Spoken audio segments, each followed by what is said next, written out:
মে মাসের প্রথম সপ্তাহে বাংলাদেশি পাসপোর্ট পাবেন কানাডা প্রবাসী ফুটবলার সমিত সোম। সব প্রক্রিয়া শেষ করে জুনে সিঙ্গাপুরের বিপক্ষে তাকে পাওয়ার সম্ভাবনা ক্ষীণ। সমিতের মতো ফিফার ছাড়পত্র লাগবে না ইংল্যান্ড প্রবাসী কিউবা মিচেলের। পাসপোর্ট তৈরি করে মিচেলকে জুনেই পাওয়ার সম্ভাবনা জোরালো, জানিয়েছে বাফুফের সিনিয়র সহসভাপতি ইমরুল হাসান। 10 জুন সিঙ্গাপুরের বিপক্ষে এশিয়ান কাপ বাছাইয়ের ম্যাচ।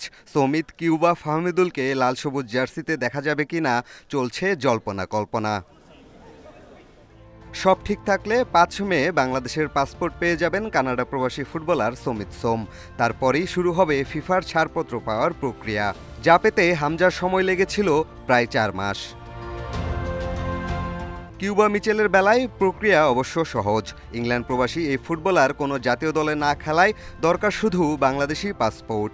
কাজের অগ্রগতি জানিয়েছেন বাফুফের সিনিয়র সহসভাপতি।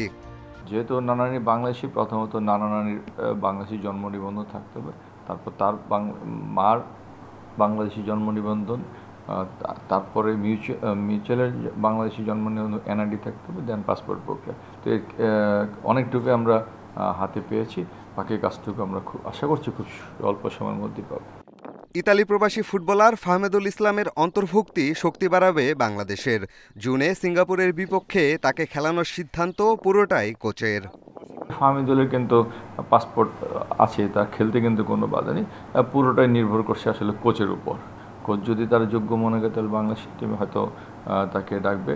তবে আমাদের কাছে যতটুকু মনে হচ্ছে তার ভিডিওটিতে ফাহমিদুল কিন্তু খেলার মানসম্পন্ন প্লেয়ার।